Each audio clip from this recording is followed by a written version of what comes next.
ఇంకొస్తే చంద్రబాబు నాయుడిని అరెస్ట్ చేయడం, చంద్రబాబు నాయుడిని అరెస్ట్ చేసే విధానం, చంద్రబాబు నాయుడిని అరెస్ట్ చేసిన తర్వాత వైఎస్ఆర్ కాంగ్రెస్ పార్టీ నాయకుల యొక్క తీరు కూడా చాలా వరకు కూడా జగన్మోహన్ రెడ్డికి బెడిసికొట్టింది. ముఖ్యంగా ఒక రకంగా చెప్పాలంటే మనకు తెలిసి మనం మాట్లాడినటువంటి తెలుగుదేశం పార్టీ కీలక నాయకులు చెప్పింది ఏంటంటే, మమ్మల్ని గెలిపించింది జగన్మోహన్ రెడ్డే, చచ్చినటువంటి తెలుగుదేశం పార్టీని బతికించి నీళ్లు పెట్టి పాలు పోసి ఈరోజు అధికారంలో తెచ్చింది జగన్మోహన్ రెడ్డే సార్ అని చెప్పినటువంటి పరిస్థితి. అంటే దానికి కారణం ఏంటి? నిజమే.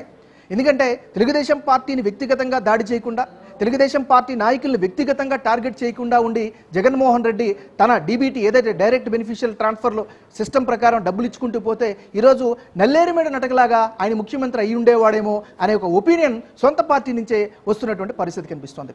అంటే ఇవన్నీ దేనికి సంకేతాలు? ఒక అహంకారానికి. అంటే మేము అధికారంలోకి వస్తే ఏదైనా చెల్లుబాటు అవుతుందనేటువంటి ధోరణి స్పష్టంగా కనిపించింది.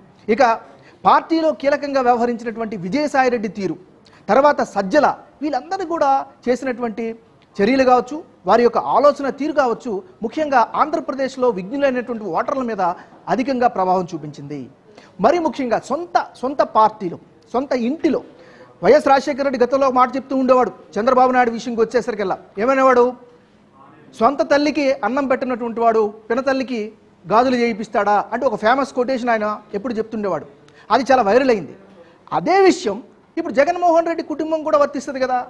సొంత తల్లి జగన్మోహన్ రెడ్డికి దూరంగా జరిగారు అంటే దాని అర్థం ఏంటి?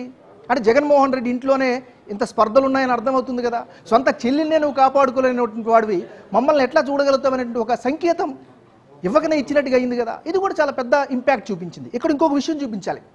బాబాయ్ హూ కిల్డ్ బాబాయ్ ఆ హ్యాష్ ట్యాగ్ పెద్ద వైరల్ అయింది.